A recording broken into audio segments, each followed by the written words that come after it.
ప్రకటిస్తారనేది కూడా ఆసక్తిగా ఎదురు చూస్తున్న పరిస్థితి అనేది నేను చెప్తాను. రైట్. లక్ష్మీనారాయణ గారు నమస్కారం అండి.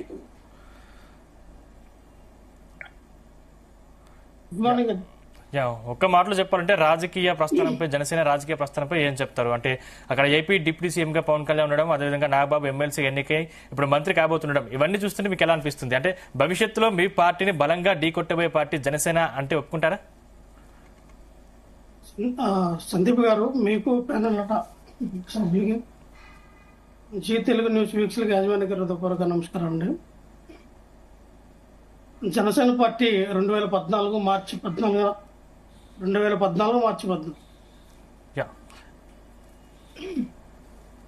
చూస్తే ఈ రోజుకి జనసేన పార్టీ పెట్టిన విధానం, పవన్ కళ్యాణ్ గారు ఆ రోజున పార్టీ పెట్టి బడుగు బలహీన వర్గాలకి అధికారం రావాలి, ఎప్పుడు అధికారం చూడనటువంటి జాతులకి అధికారం అందించాలని ఒక లక్ష్యంతో పార్టీ పెట్టినటువంటి వ్యక్తి.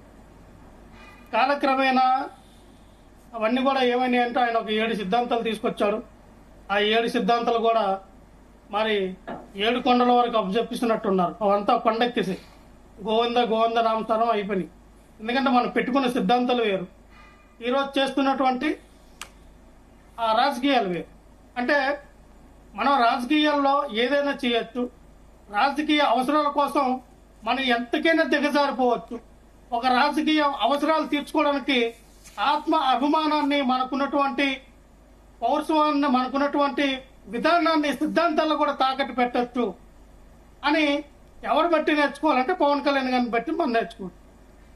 ఎందుకంటే ఒక పార్టీ సిద్ధాంతం ఈ రోజున కాంగ్రెస్ పార్టీ నుంచి బీజేపీ పార్టీ, కొంతమంది కాంగ్రెస్ పార్టీ నుంచి బయటకు వచ్చి బీజేపీ పార్టీగా ఏర్పడినప్పుడు వాళ్ళకంటూ ఒక సిద్ధాంతం పెట్టుకున్నారు. వాళ్ళ ఆ సిద్ధాంతంతోనే ఈ రోజున దేశం మొత్తం మీద కూడా ఆయా రాష్ట్రాలని వాళ్ళ చేతిలోకి తీసుకొచ్చి వాళ్ళపై ఆధిపత్యాన్ని కొనసాగించాలని ఆయా నమ్ముకున్న సిద్ధాంతాన్ని ముందుకు తీసుకెళ్తారు. ఎక్కడ కూడా వాళ్ళ సిద్ధాంతాన్ని పక్కన పెట్టారు. అలాగే కాంగ్రెస్ పార్టీ ఉంది. కాంగ్రెస్ పార్టీ ఏదైతే వాళ్ళకున్నటువంటి సిద్ధాంతం ఏదందో ఆ సిద్ధాంతాన్ని ముందుకు తీసుకుంది. మరి జగన్మోహన్ రెడ్డి గారు పెట్టినటువంటి మరి వైఎస్ఆర్ కాంగ్రెస్ పార్టీ దాదాపు 15 సంవత్సరాలు అవుతా ఉంది.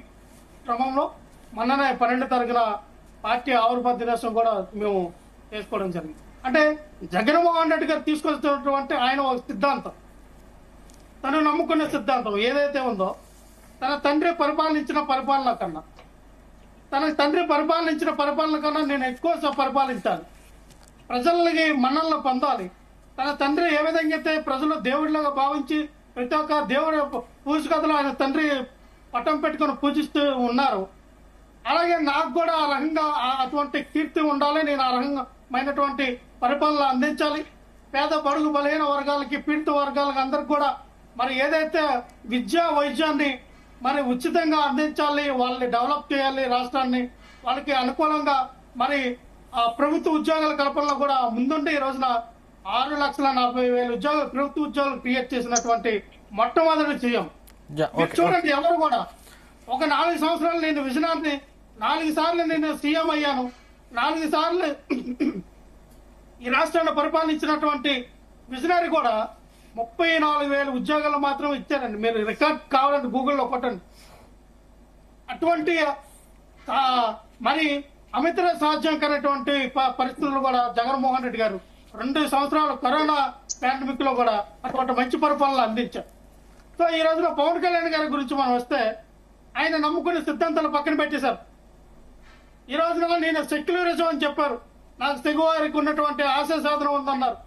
నేను అంబేద్కర్ ఐడియాలజీని తీసుకెళ్తా, బాబు గారికి ఉన్నటువంటి ఐడియాలజీని తీసుకెళ్తా, నేనేమో పలానా అని స్వతంత్ర సమరయోధుల పేర్లు అందరూ చదివేశారు. ఆయన వాడుకోలేనటువంటి స్వతంత్ర సమరయోధులు ఎవరు లేరని నేను అనుకుంటా.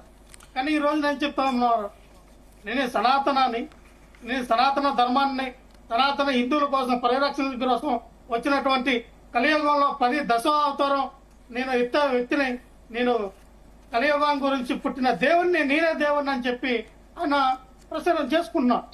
అంటే పార్టీ పెట్టినప్పుడు బడుగు బలైన వర్గాలు గుర్తుకొస్తారు, పార్టీ పెట్టినప్పుడు మన సిద్ధాంతాలు గుర్తుకొస్తాయి. కానీ అధికారం రావాలి, మనం ఎమ్మెల్యేగా గెలవాలంటే ఎవరు కాలేని మొక్కేస్తాం, ఎవరికైనా శాస్త్రంగా ఇంకా దండం పెట్టేసి అయ్యా మీకు మీరు లేకపోతే నేను ఎమ్మెల్యేగా గెలవలేను, కనీసం వార్డు నంబర్ కూడా నాకు ఓట్లేరు, ఎందుకంటే నాకు రాజకీయ అనుభవం లేదు, నేనేదో 2008లో అప్పుడు అన్నయ్య ప్రిఆర్పి పార్టీ పెట్టినప్పుడు నేను యువత అధ్యక్షుడిగా మరి తిరిగి ఓకే లక్ష్మీనారాయణ గారు మళ్ళీ మాట్లాడతాం. అయిపోయిందండి, సందీప్ గారు అయిపోయింది. సో అటువంటి తరుణంలో ఏదో ముక్కుమూలికి మరి అక్కడ అమిత్ షా గారు, మోడీ గారు ఆశీర్వాదాలు, ఇక్కడ చంద్రబాబు నాయుడు గారి యొక్క అండదండలతో ఏదో ఎమ్మెల్యే అయ్యారు. వాళ్ళు ఇచ్చిన వాళ్ళు వేస్తారు ఒక డిప్యూటీ సీఎం అని ఒక ముష్టి వేస్తే దాన్ని తీసుకుని నేను ఒక డీసీఎం అని చెప్పి ఆయన వెళ్తా ఉన్నాడు. కానీ జనసేన వల్లనే డిప్యూటీ సీఎం పవన్ కళ్యాణ్ వల్లనే పార్టీ టీడీపీ పార్టీ అధికారంలోకి వచ్చిందని ఒప్పుకుంటారా? సార్ ఏమి కాదండి, ఈ రోజున టీడీపీ పార్టీ వల్ల పవన్ కళ్యాణ్ గారు ఎమ్మెల్యే అయ్యారు, టీడీపీ పార్టీ వల్ల వాళ్ళు సీట్లు గెలుచుకున్నారు. మీ వైసీపీ నేతలు అన్నారు కదా, మీ వైసీపీ నేతలు అన్నారు కదా, అంటే మీ లక్ష్మీనారాయణ మీ వైసీపీ నేతలు అన్నారు కదా, చంద్రబాబు నాయుడు గారి వల్ల టీడీపీ గెలిచింది, చంద్రబాబు నాయుడు గారు సీఎం అయ్యారు, నారా లోకేష్ గారు మినిస్టర్ అయ్యారు అని చెప్పి వాళ్ళ మినిస్టర్లతో వాళ్ళ ఎమ్మెల్యేలతో మీరు స్టేట్మెంట్ ఇప్పించండి, మేము ఒప్పుకుంటాం. Okay right. మనతో పాటు శంకర కృష్ణవేర్ గారు ఉమ్మడి తూర్పు గోదావరి జిల్లా ఉపాధ్యక్షులు జాయిన్ అయ్యారు. కృష్ణవేర్ నమస్కారం అండి, నేను మీ దగ్గరికి వస్తాను. మీ దగ్గరికి వచ్చే కంటే ముందు ఒకసారి రైట్ మురళీకృష్ణ గారి దగ్గరికి వెళ్దాం. మురళీకృష్ణ గారు నమస్కారం అండి.